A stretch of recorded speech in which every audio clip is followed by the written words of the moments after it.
इस थ्रिलर से भरी कहानी की शुरुआत होती है एक बस को दिखाते हुए जो कि आधी रात में लगातार चलती जा रही थी। हालांकि उस बस के अंदर ज्यादा पैसेंजर्स ही नहीं थे। तभी हमें उस बस के अंदर एना नाम की एक लेडी दिखाई जाती है जो कि आराम से बैठी हुई थी। उसी बस के अंदर फ्रेडी नाम का एक दूसरा आदमी भी बैठा हुआ था। दोनों एक दूसरे से अनजान होते हैं और एक दूसरे की तरफ देख भी नहीं रहे थे। तभी अचानक एना का एक रुमाल नीचे गिर जाता है जिसे कि फ्रेडी उठाने में मदद कर रहा था। इन्हीं सारी चीजों में उन दोनों की बातें होने लगी और वो दोनों साइड वाली सीट पर बैठकर काफी गपशप करने लगे। बातों ही बातों में फ्रेडी एना को काफी पसंद करने लगा था और उसके बारे में जानने की कोशिश करता है। हालांकि शुरुआत में एना को काफी डर लग रहा था क्योंकि फ्रेडी एक अजनबी है। ऐसे कैसे वो किसी भी अजनबी से बातें कर ले और अपने बारे में बताए। लेकिन एडी ने तुरंत ही अपनी पेंसिल और पेपर निकाले और एना की एक अच्छी सी ड्राइंग बना दी क्योंकि एडी एक आर्टिस्ट था और वो बहुत सारी कॉमिक्स बुक्स लिखा करता। इस बात से एना काफी ज्यादा इंप्रेस हो गई और एडी से काफी बातें भी कर रही थी। दरअसल एना एक हॉस्पिटल में नर्स का काम किया करती थी जो कि काफी ज्यादा हार्ड वर्किंग होती है। उन दोनों में तो बहुत कम समय में काफी अच्छी दोस्ती हो गई थी और फिर बाद में उन्हें पता चला कि वो दोनों एक ही टाउन में रहते हैं। ये एक दूसरे को रिस्पेक्ट देना और थोड़ी सी चीजें काफी बड़े काम कर रही थी और उनके रिलेशन को काफी आगे बढ़ा रही थी। फॉर श्योर वो दोनों काफी अच्छे दोस्त बन चुके थे। लेकिन अब थोड़ी देर के अंदर पता चला कि उनकी बस का एक्सीडेंट हो गया है और वो सीन वहीं पर ब्लैंक हो गया। अब हमें यहाँ एना के बचपन की कुछ यादें दिखाई जा रही थी जिसे कि वो अपने मदर के साथ स्पेंड कर रही होती है। एना तो बचपन में बहुत ही ज्यादा हैप्पी लग रही थी अपनी मदर के साथ। लेकिन तभी अचानक यहाँ रियलिटी में एना की आंखें खुल जाती हैं। एना ने देखा कि उसे हॉस्पिटल जाने के लिए अब काफी ज्यादा लेट हो चुका है, इसीलिए वो तुरंत ही तैयार हुई और निकल पड़ी थी अपने हॉस्पिटल की तरफ। लेकिन ये उसे एक शॉकिंग बात लगती है कि आसपास कोई भी नहीं दिखाई दे रहा था। हॉस्पिटल में भी पहुंचने के बाद वहां पर कोई भी पेशेंट नहीं होता और ना ही कोई डॉक्टर्स होते हैं। एना पूरी तरीके से शॉक हो गई कि आखिर ये उसके साथ क्या हो रहा है। बाहर एटलीस्ट कोई जानवर भी नहीं दिखाई दे रहे थे और ना ही कोई पक्षी हवा में उड़ते हुए दिखाई देता है। आखिरकार एना कहां पर आ गई उसे कुछ समझता ही नहीं। वो तो हर जगह जाकर चेक कर रही थी लेकिन एक भी इंसान अभी तक उसे मिला नहीं होता। ये बातें एना को बहुत ही ज्यादा डरा देती हैं और वो एकदम शॉकिंग वे में यहाँ से वहां भागने लगी थी। एक तरीके से एना को लगने लगा कि शायद वो अभी भी सपना देख रही है। इसीलिए अब कई देर तक घूमने के बाद जब उसे कोई सोल्यूशन नहीं मिलता तो वो सीधा अपने घर पर चली गई सोने के लिए। शायद सोकर उठने के बाद ये सारी चीजें ठीक हो जाए और वो नॉर्मल जिंदगी में वापस आ जाए। लेकिन थोड़ी देर बाद जब एना की आंखें खुलती हैं तब उसे पास ही वाले घर में से कुछ शोर की आवाजें आने लगी। एना जब घर से बाहर निकलती है तो अभी भी वो उसी पोजीशन पर मौजूद थी, यानी कि उसके चारों तरफ के लोग गायब हो चुके होते हैं और वो इस जगह पर अकेली होती है। फिलहाल के लिए एना उस शोर की तरफ चली जा रही थी देखने के लिए कि आखिरकार वहां पर मौजूद क्या है। तभी अचानक उसके सामने कोई आदमी आ जाता है जो और कोई नहीं बल्कि फ्रेडी था। एना तो सबसे पहले फ्रेडी को देखकर काफी ज्यादा खुश होती है क्योंकि उसे ऐसा लग रहा था कि वो सच में मर चुकी है। यहाँ फ्रेडी ने भी बताया कि उसके साथ भी कुछ ऐसे ही एक्सपीरियंस हो रहे हैं और चारों तरफ कोई भी नहीं दिखाई दे रहा, यानी कि उन दोनों की कंडीशन सेम ही है और वो दोनों एक दूसरे की मदद कर सकते थे। एडी और एना अपने दोस्तों और फैमिली वालों के भी घर पर जाते हैं लेकिन वो घर तो अभी भी पूरी तरीके से खाली था। इसीलिए अब एना ने एडी को आइडिया दिया कि हमें पुलिस स्टेशन जाकर वहाँ कुछ कंप्लेन करनी चाहिए, शायद वो हमारी कुछ हेल्प कर सके। दोनों सीधा चले गए थे पुलिस स्टेशन, लेकिन पुलिस स्टेशन भी पूरी तरीके से खाली था। आखिरकार वो दोनों किस दुनिया में आ चुके हैं या फिर ये उनका सपना है, ये बातें तो दोनों को ही क्लियर नहीं होती। एडी को उस पुलिस स्टेशन के अंदर एक रेडियो मिलता है जिसे कि वो ऑन करके कनेक्शन करने की कोशिश कर रहा था, लेकिन उनमें से कोई भी सिग्नल्स कनेक्ट नहीं हो रहे थे। हालांकि उन दोनों को ढूंढने पर वहां कुछ मिलता नहीं, लेकिन एडी को एक गन मिल गई थी, इसीलिए वो प्रोटेक्शन के लिए उस गन को अपने पास रख लेता है। जिसके बाद एडी और एना तुरंत ही निकल पड़े थे गाड़ी में बैठकर शहर की दूसरी तरफ। शायद उन्हें लग रहा था कि शहर से दूर जाने पर उन्हें कुछ सोल्यूशन मिल जाए। जैसे ही वो दोनों लगातार ट्रेवल करते रहते हैं तो टाउन के बाहर आने की तरफ वो एकदम से रुक गए क्योंकि उन्हें दूसरी तरफ काफी अजीब सा नजारा दिखाई दे रहा था। दरअसल उनके सामने ब्लैक फॉग की पूरी दीवार बनी हुई थी जिसके दूसरी तरफ कुछ देखा ही नहीं जा सकता था। एडी तो अब सिंपली कार से उतरकर उस ब्लैक कलर के स्मोक के पास जाकर उसे टच करके देखने लगा। जैसे ही वो ब्लैक कलर के स्मोक को टच करता है तो वो ब्लैक स्मोक उसकी बॉडी में घुसता जा रहा था और वहां से आगे बढ़ता जा रहा था। हालांकि उस समय एडी को कुछ हुआ नहीं, पर वो समझ जाता है कि ये जरूर कुछ खतरनाक चीज है, इसीलिए हमें यहाँ से जाना पड़ेगा। वो तुरंत ही एना के पास कार के अंदर बैठ गया और उसे कहा कि हमें दूसरी तरफ जाना चाहिए। ये ब्लैक स्मोक बहुत ही खतरनाक दिखाई दे रहा है जो कि धीरे धीरे आगे बढ़ रहा था। अब वो दोनों कार में बैठकर दूसरी तरफ जाते ही हैं तभी उन्हें शहर का एक नजारा दिखाई दे रहा था। इस नजारे के अंदर वो ब्लैक स्मोक पूरी तरीके से शहर को कवर करने की कोशिश करता है और वो धीरे धीरे आगे बढ़ भी रहा था। यानी कि एक समय के बाद ये पूरी जगह कवर हो जाएगी उस ब्लैक स्मोक से। और ये खतरनाक ब्लैक स्मोक कितने नुकसान पहुंचा सकता था इनका उन दोनों को अंदाजा भी नहीं होता। वो दोनों फिर अपनी कार में बैठकर शहर के अंदर ही आ जाते हैं क्योंकि यही उन्हें सेफ लग रहा होता है।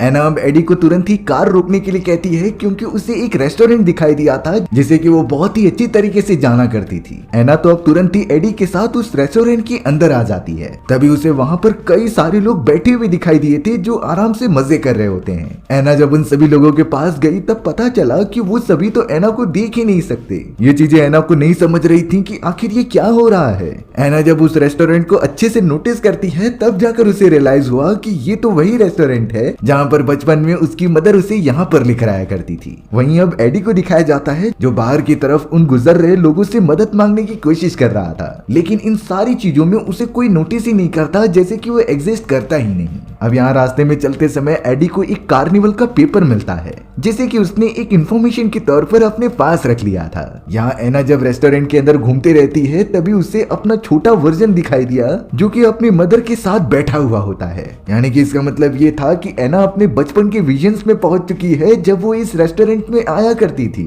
एना जब अपनी मदर को हाथ लगाने गई तभी अचानक वो सारी चीजें पहली जैसी हो जाती हैं। यानी कि उस जगह पर मौजूद जितने भी लोग थे वो गायब हो चुके थे और वो दोनों यहाँ पर फंस गए होते हैं। एना तो एडी के साथ मिलकर कह रही थी कि शायद हम हेलुसिनेट कर रहे हैं जिससे कि हमें ये चीजें दिखाई दे रही हैं। एडी के पास भी कुछ ठोस सबूत मौजूद नहीं थे, इसीलिए वो कुछ भी नहीं कह सकता इन सारी चीजों के बारे में। अब एडी ने एना को साफ साफ कह दिया था कि वो ब्लैक स्मोक जो लगातार शहर की तरफ बढ़ रहा है वो एक समय के बाद पूरे शहर में फैल जाएगा और शहर अंधकार में डूब जाएगा। लेकिन एडी को पता करना था कि आखिर ये कितने समय में होने वाला है, इसीलिए एडी अपनी पूरे मेजरमेंट्स लेने लगा और ये पूरे प्रोसेस के बाद उसने ये अनुमान लगाया कि वो ब्लैक स्मोक शहर के अंदर पूरी तरीके से 3 दिन के अंदर फैल जाएगा। यानी कि 3 दिन के अंदर चारों तरफ अंधकार ही अंधकार होगा। वो दोनों काफी ज्यादा टेंशन में आ गए, इसीलिए अब अपनी जान बचाने के लिए और सरवाइव करने के लिए वो एक सुपरमार्केट में आते हैं। उनके पास खाने पीने का सामान होना चाहिए, इसीलिए वो सारी चीजें फ्री में लेने लगे क्योंकि ऐसे कंडीशन में उन्हें सरवाइव करना जरूरी था और खाने पीने की चीजें तो उनके पास होनी ही चाहिए सर्वाइवल के लिए। दोनों जल्द से जल्द सामान इकट्ठा करके कहीं सेफ जगह पर जाने का डिसाइड करते हैं।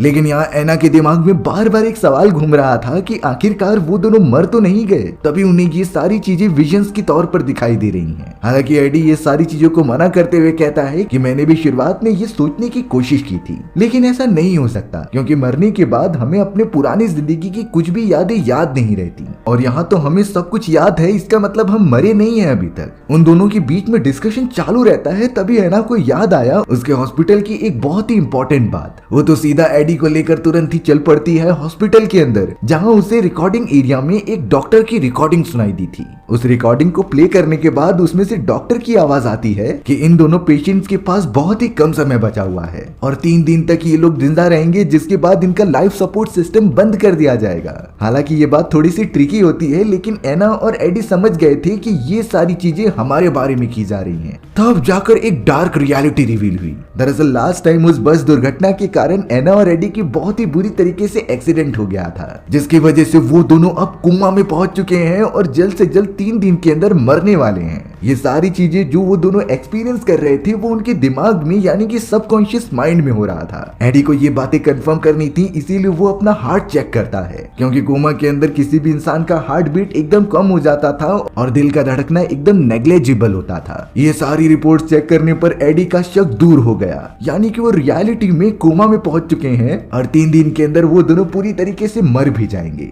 यही रीजन था कि वो ब्लैक स्मोक 3 दिन के अंदर हमारे तक पहुंच जाएगा। और तो और उन दोनों को कोमा के अंदर कोई भी इंसान दिखाई नहीं दे रहा था। ये इस बात का कंफर्मेशन है कि वो दोनों अब जल्द से जल्द मरने वाले हैं। एना और एडी तो इस बात से इतना ज्यादा शॉक हो गए कि उन दोनों को जीने का होप ही छूट गया, क्योंकि किसी भी इंसान को कोमा में से बाहर आने के लिए बहुत ही कम चांस होते हैं। लेकिन अभी भी एना एडी को मोटिवेट करती है कि हम यहाँ से बाहर निकल सकते हैं, अगर हम प्रॉपर तरीके से काम करें तो कोमा में से बाहर निकला जा सकता है। एडी को भी अब थोड़ा सा मोटिवेशन आने लगा, इसीलिए वो कहता है कि हमारे पास अभी 3 दिन का समय है, जिसके बाद हमारा लाइफ सपोर्ट सिस्टम बंद कर दिया जाएगा और उससे पहले हमें रियलिटी की दुनिया में जगना होगा। इसीलिए अब एडी और एना डिसाइड डिसाइड करते हैं कि वो उस ब्लैक स्मोक के अंदर दूसरी तरफ जाएंगे। भले ही चाहे कुछ भी हो, लेकिन उनके पास कोई और रास्ता था ही नहीं। जल्द से जल्द वो ब्लैक स्मोक के पास पहुंचते हैं और अंदर की तरफ जाने लगते हैं। कुछ समय तक उन्हें कुछ भी नहीं दिखाई दे रहा था, लेकिन थोड़े ही देर बाद उन्हें अपने सामने एक बड़ी सी दीवार दिखाई देती है जहाँ पर एक दरवाजा रखा गया था। दरवाजे के ठीक नीचे कई सारी चाबियां पड़ी होती हैं, जिनमें से कोई एक चाबी उस दरवाजे को खोल देगी। अब इस तरीके से बैठे रहने से अच्छा एडी ने एक चाबी उठाई और उस दरवाजे को ओपन करने की कोशिश की।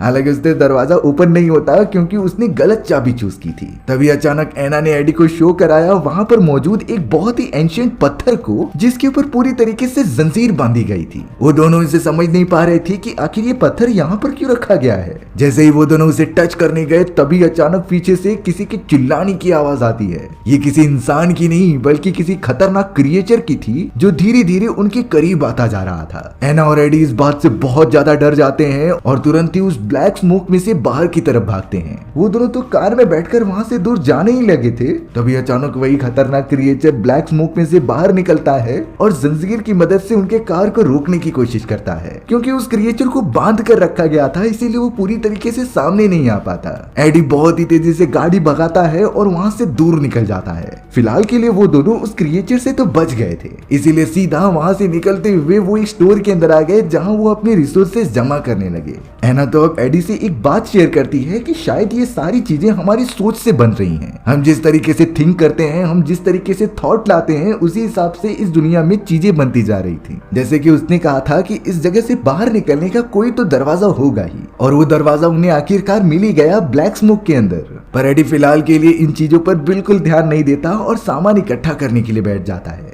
एडी जब एना को रास्ते में लेकर जा रहा था, तभी उसे एक घर दिखाई देता है। ये घर किसी और का नहीं बल्कि एडी का ही था, जहाँ पर वो बचपन में अपनी फैमिली के साथ रहा करता।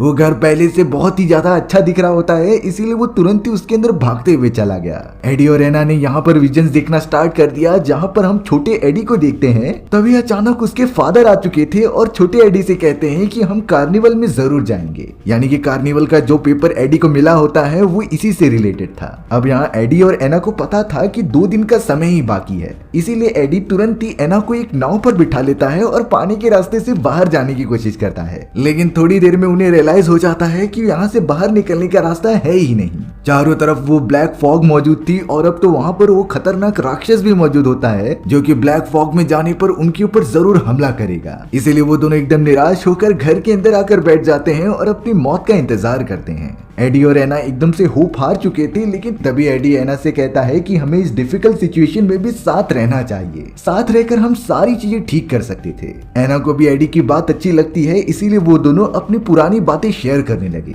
यहाँ एना बताती है कि उसे बचपन में काफी सारे प्लेज लिखने का शौक था। वो अलग अलग कहानियां लिखकर स्टेज पर परफॉर्म किया करती, लेकिन उसने कुछ समय बाद ये प्लेज लिखना एकदम से छोड़ दिया। दरअसल बात ये होती है कि एक समय इसी तरीके का शो करते समय एक हादसा हुआ और उसमें एना की एक आंट मारी गई थी। उस शो के अंदर गलती से आग लगने की वजह से वो पूरी तरीके से खत्म हो चुकी थी। तब से ही एना ने शोज करना बंद कर दिया और वो प्ले भी नहीं लिखती थी। उस जगह पर तो कई सारे कॉमिक्स रहते हैं जो कि एडी बचपन में काफी अच्छी तरीके से लिखा करता। उसे तो अपने बचपन की याद आ जाती है क्योंकि बहुत ही ज्यादा मजेदार थी। पर दोनों के पास तो अब 2 ही दिन बचे हुए थे जिंदा रहने के लिए। अब एडी जब सो रहा होता है तभी उसे एक विजन आता है। वो तुरंत ही उठ गया जैसे कि उसे कुछ आइडिया मिला है और वो भागते हुए सीधा उस कॉमिक के पास चला जाता है जिसे कि उसने बचपन में लिखा था। वो तुरंत ही उस कॉमिक को लेकर एना के पास आकर उसे दिखाने लगता है। ध्यान से पढ़ने पर एडी को पता चला कि बचपन में उसने एक ऐसी हॉरर स्टोरी लिखी थी जिसके अंदर उसी तरीके के दरवाजे और काफी सारी चाबियां मौजूद होती हैं। उनमें से एक चाबी इस दरवाजे को खोल सकती है और वहां से बाहर निकला जा सकता है। और सेम टू सेम इसी तरीके का दरवाजा उन्होंने ब्लैक स्मोक के अंदर देखा था। लेकिन उस ब्लैक स्मोक के अंदर जो दानव मौजूद होता है उसके बारे में सोचते हुए एना बता रही थी कि मैंने भी अपने बचपन के कुछ शोज में इसी तरीके के दानव की बात की थी।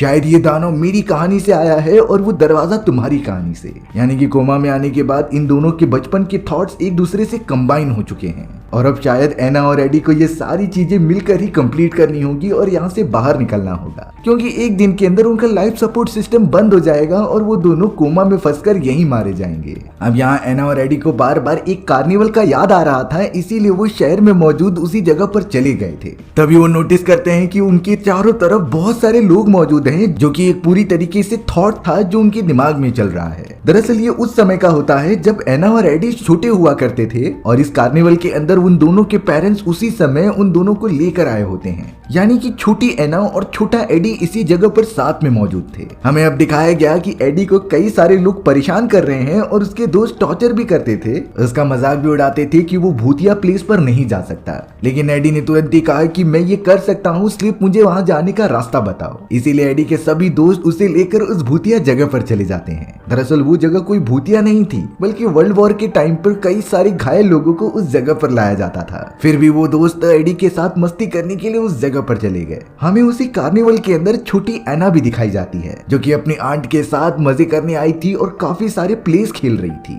रास्ते में चलते समय अब अचानक एना और एडी की टक्कर होती है उस छोटे समय में। दोनों ने एक दूसरे को सिर्फ देखा लेकिन कुछ कहा नहीं, क्योंकि उन्हें एक दूसरे के बारे में उस समय पता नहीं था। और अब अचानक वो सारी विजन्स खत्म हो जाते हैं, जिससे कि एना और एडी एकदम रियलिटी में आ गए थे। उन्होंने तभी नोटिस किया कि उनकी तरफ काफी अजीब तरीके की आवाजें आ रही हैं, जो किसी और की नहीं बल्कि उस खतरनाक जानवर की थी। इसीलिए एना और एडी तुरंत ही भागते हुए अपने घर के अंदर जाकर छुप गए, ताकि वो क्रिएचर उन्हें नुकसान न पहुंचा सके। एडी को तो थोड़ी ही देर के अंदर उस क्रिएचर की परछाई दिखाई देती है, जो काफी ज्यादा खतरनाक था। उसके बड़े बड़े नाखून थे और साइज बहुत ही ऊंचा होता है। लेकिन एडी के पास जो गन मौजूद थी उससे वो चारों तरफ फायर करने लगा, जिससे कि वो क्रिएचर को भगा सके। हालांकि उस क्रिएचर को गोली लगने की वजह से भी उसको कुछ हो नहीं रहा था, लेकिन फिलहाल के लिए वो वहां से चला गया। पर जब वो क्रिएचर वहां से जा रहा था, तभी एडी ने उसके बॉडी पर एक चाबी लगी हुई दिखाई दी, यानी कि ये वही चाबी हो सकती है जिससे कि दरवाजा ओपन किया जा सकता था, जो कि ब्लैक फॉग में मौजूद है। और अगर वो दोनों दरवाजा ओपन कर दे तो शायद रियलिटी की दुनिया में जा सकते थे और कोमा से बाहर निकलकर जिंदा हो सकते थे। इसीलिए बेटी और एना मिलकर प्लान बनाने लगी कि आखिरकार वो उस क्रिएचर से चाबी कैसे लेंगे। हालांकि ये बहुत ही ज्यादा खतरनाक था, पर उन्हें ये रिस्क तो उठाना ही पड़ेगा, क्योंकि एक दिन के अंदर वो मरने वाले थे और उनका लाइफ सपोर्ट सिस्टम रियल वाली लाइफ में बंद हो जाएगा। एडी ने तो एना से मिलकर प्लान बनाया कि वो किसी भी हालत में उस क्रिएचर को पकड़ लेंगे। इसके लिए वो दोनों एक सुपरमार्केट में चले जाते हैं और काफी सारे बारूद ले लेते हैं। एडी ने तो मीट ले लिया था और उसे मैन्युकिन के अंदर भरने लगा, जिससे कि वो एक दूसरा कैरेक्टर बनाए और वो क्रिएचर ऐसा समझे कि ये हम ही हैं, जिससे कि हम क्रिएचर को एक जगह फंसा देंगे और ऊपर की तरफ से बारूद फायर करेंगे। वो ब्लास्ट हो जाएगा और वहीं खत्म हो जाएगा। ये सारी चीजों की प्लानिंग वो बहुत ही अच्छी तरीके से करते हैं और एक रोड के ऊपर उस मैनिक्विन को रख देते हैं। वो दोनों तो बिल्डिंग के ऊपर से उसका वेट कर रहे थे ताकि वो क्रिएचर वहां पर आ जाए। थोड़ी देर के अंदर वैसा होता भी है। क्रिएचर के बॉडी में जंजीर लगी थी और वो तुरंत ही उस मैनिक्विन के पास उसे खाने के लिए आ गया। तभी एडी अपना निशाना लगाकर उसके ऊपर फायर तो कर देता है, लेकिन वो निशाना चूक गया था, जिसकी वजह से वो क्रिएचर वहां से भागने की कोशिश करने लगा। लेकिन एना फिर से एडी के हाथ से बंदूक लेकर उसके ऊपर फायर करती है और इस बार का निशाना एकदम करेक्ट लगने के कारण वहां काफी बड़ा ब्लास्ट हुआ। दोनों को लग रहा था कि वो क्रिएचर मर चुका है, इसीलिए वो नीचे उतरकर देखने लगे, पर उन्हें रियलाइज हुआ कि उस क्रिएचर का तो जंजीर ही टूट चुकी है, यानी कि अब उसके पास पूरी फ्रीडम थी कि वो कहीं भी जा सकता था और किसी को भी चोट पहुंचा सकता था। वो दोनों बहुत ही ज्यादा डर गए और जल्द से जल्द अपनी कार के अंदर बैठकर चर्च की तरफ जाने लगे। लेकिन उन्हें रियलाइज हो जाता है कि शायद वो खतरनाक क्रिएचर उनका पीछा करते हुए वहां तक पहुंच चुका है। दोनों चर्च के अंदर मौजूद तो होते हैं, लेकिन उनके पास जरा भी हिम्मत नहीं बची होती उस क्रिएचर से फाइट करने का। एना तो बहुत ज्यादा डरी हुई होती है, इसीलिए एडी उसे सपोर्ट कर रहा था और उसे कंफर्टेबल फील कराने के लिए उसके पास भी आ जाता है। पर एना की तबीयत खराब होने के कारण वो खून की उल्टी करने लगी, यानी कि एना मर रही है रियल लाइफ में भी, जिसका असर सीधा सीधा कोमा में दिखाई दे रहा था। उनके पास एक दिन से भी कम का समय बचा होता है जीने के लिए, जिसके बाद ऑब्वियसली उनका लाइफ सपोर्ट सिस्टम बंद होने के कारण वो रियल लाइफ और कोमा दोनों में ही मर जाएंगे। अब यहाँ एडी ने डिसाइड किया कि वो एना की मदद करेगा और अब गन लेकर वो सीधा बाहर की तरफ उस क्रिएचर को मारने चला गया। हालांकि ये काम बहुत ही ज्यादा कठिन होता है, लेकिन अब उन्हें कुछ तो करना ही पड़ेगा इस जगह से बाहर निकलने के लिए। एडी एना से बार बार कह रहा था कि तुम चर्च के अंदर ही रहना, क्योंकि वो क्रिएचर मुझ पर हमला करेगा और मुझे मारने की कोशिश करेगा। लेकिन एना बोलने के बावजूद भी इस तरीके से एडी को अकेला नहीं छोड़ सकती थी। वो भी बाहर की तरफ आ जाती है उसे प्रोटेक्ट करने के लिए। लेकिन थोड़ी देर बाद जब एना बाहर की तरफ आई तो उसने देखा कि उस खतरनाक क्रिएचर ने एडी को पकड़ लिया है। यानी कि उसने एडी की इतनी बुरी हालत कर दी थी कि वो उसे अपने साथ खाने के लिए लेकर जा रहा था। एना तो बहुत ही ज्यादा शॉक हो गई कि आखिरकार उसने क्या कर दिया।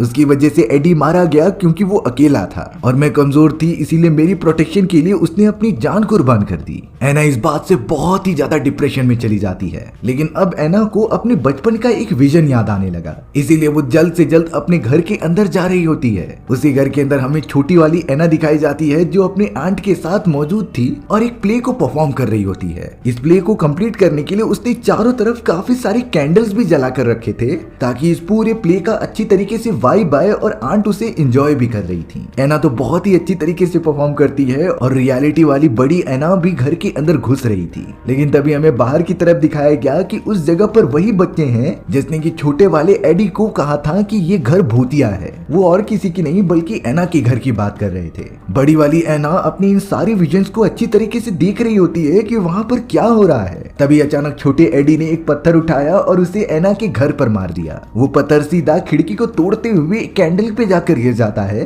जिससे कि वहाँ पूरी तरीके से आग लग चुकी थी। ये आग धीरे धीरे इतनी ज्यादा बढ़ जाती है कि उसके अंदर एना की आंट फंस गई और जलकर उनकी वहीं पर मौत हो जाती है। हालांकि एना को सही समय पर बचा लिया गया पर वो इन सारी चीजों का जिम्मेदार खुद को ही मानने लगी और यही रीजन होता है कि उसने प्ले करना छोड़ दिया था। लेकिन बड़ी वाली एना को रियलिटी तो पता चल चुकी थी कि ये सारी चीजें उसकी वजह से नहीं बल्कि एडी के पत्थर मारने की वजह से हुई थी। वो पूरी तरीके से शॉक हो जाती है कि आखिर ऐसा कैसे हो सकता है, क्योंकि वो बचपन से खुद को कोसती आ रही थी अपने आंट की जान लेने की वजह से। और यही रीजन था कि एडी बार बार एना से कह रहा था कि जरूर उनके साथ कुछ हादसा हुआ होगा, यानी कि एडी सही था। और शायद यही रीजन होता है कि एना को अपने विजन यानी कि कोमा के अंदर एडी की भी यादें दिखाई दे रही थी, क्योंकि वो एक्चुअली उससे जुड़ा हुआ होता है जो उसके साथ बचपन में हुआ था। एना अब इसीलिए तुरंत ही एडी को बचाने के लिए उस क्रिएचर के पास चली गई, जिससे कि पता चला कि एडी की हालत बहुत खराब है। एडी एना से माफी मांगता है और आखिरी बार उसके बाहों में अपना दम तोड़ देता है।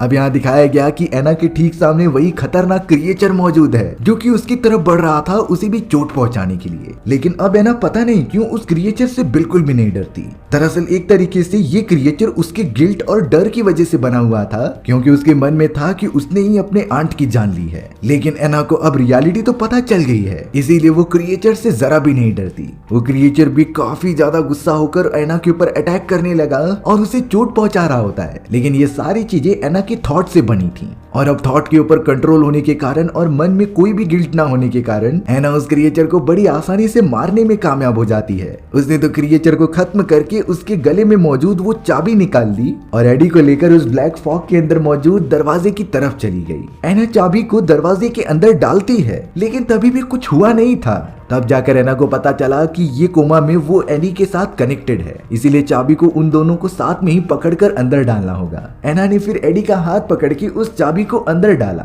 जिससे कि अब लकीली वो दरवाजा ओपन हो चुका था। एना अब जल्द से जल्द एडी को लेकर उस दरवाजे से दूसरी तरफ चली गई, जिससे कि अब सारी चीजें एकदम से नॉर्मल हो जाती हैं। एना ने जब अगले मोमेंट में अपनी आंखें खोली तो वो हॉस्पिटल की बेड पर मौजूद थी और उसका बहुत ही सीरियस इलाज चालू था। एना बहुत ही ज्यादा शॉक हो गई और उसे समझ में बिल्कुल नहीं आ रहा था कि ये रियल दुनिया है भी कि नहीं। वो तुरंत ही वहां से भागती है और उसे हॉस्पिटल में कई लोग दिखाई देते हैं और अब वो एडी को देखने के लिए दूसरे कमरे में चली गई, पर वहां तक कोई दूसरा ही आदमी होता है। एटलीस्ट उन सारे लोगों को देखकर एना को ये तो कंफर्म हो गया था कि वो कोमा से बाहर आ चुकी है और अब वो अपनी लाइफ आराम से जी सकती थी। हॉस्पिटल से डिस्चार्ज होने के बाद एना को डॉक्टर्स ने बताया कि एडी नाम के उस आदमी को हमने पहले ही छोड़ दिया है और वो अपने घर पर मिलेगा। इसीलिए एना तुरंत ही एडी के घर पर आती है, लेकिन डोर ओपन उसकी एक केयर टेकर ने की थी। एडी के बारे में पूछने पर केयर टेकर ने बताया कि वो व्हील चेयर पर मौजूद है, क्योंकि एक्सीडेंट के बाद उसके पैर पूरी तरीके से रप्चर हो गए और वो अब कभी चल नहीं पाएगा। एना अब तुरंत ही एडी के पास जाती है, जिसे देखकर वो बहुत ही ज्यादा खुश हो गई थी। वो तो काफी रोने लगती है और एडी को गले लगा लेती है। एना ने तो एडी से कहा कि हम इतनी बुरी मुश्किलों से गुजर कर आए हैं जिससे कि हम आखिर में जीत ही गए। लेकिन यहाँ ताज्जुब की बात ये होती है कि एडी को कुछ भी याद नहीं था। उसे तो सिर्फ इतना याद होता है कि जब वो एना से बस में मिला था, इसके बाद की सारी बात एडी को अच्छे से याद नहीं होती। एना को इससे बहुत बुरा लगता है। वो तो एडी की केयरटेकर से जाकर कुछ बातें करने लगी, जिसके बाद वो केयरटेकर बताती है कि एडी को जब हॉस्पिटल से लाया गया तब वो पता नहीं कुछ अजीब तरीके की ड्राइंग्स बनाने लगा अपने बुक के ऊपर। इस बुक के अंदर किसी अलग ही दुनिया का मेंशन होता है, जैसे कि जब उस केयरटेकर ने एना को दिखाया तो वो पूरी तरीके से शॉक हो गई, क्योंकि ये सारी सीन्स तो कोमा के ही थे जहाँ पर एडी और एना ने कई सारी मुश्किलों का सामना किया था। एडी को भले ही वो सारी चीजें याद थी, लेकिन ये नोटिस नहीं होता कि उसके साथ जो लड़की मौजूद थी वो एना ही होती है। एना ने तो पूरी तरीके से बताया कि ये लड़की और कोई नहीं बल्कि मैं ही हूँ। और एडी ने जब बड़े ध्यान से देखा और उसके फेस को टच किया तब उसे रियलाइज हुआ कि ये एना ही थी जो कोमा की दुनिया में उसके साथ मौजूद होती है, और उन दोनों ने मिलकर बहुत ही डार्क रियलिटी को फेस करके इस दुनिया में आए हैं। दोनों इस बात से बहुत ही ज्यादा खुश हो गए और साथ रहने का डिसीजन लिया, क्योंकि एना को पता चल चुका था कि एडी चाहे कुछ भी हो जाए उसका साथ जिंदगी में कभी छोड़ेगा ही नहीं। और इसी तरीके से हमारी ये कहानी यहीं खत्म हो जाती है। सो व्यूअर्स, आपको ये स्टोरी कैसी लगी कमेंट सेक्शन में बताना भूलना मत। और अगर आपको मेरा एक्सप्लेनेशन 1% भी अच्छा लगा होगा ना, तो वीडियो को लाइक एंड चैनल को सब्सक्राइब जरूर कर देना। मिलते हैं इसी तरीके की मजेदार वीडियोस में, तब तक के लिए बाय बाय।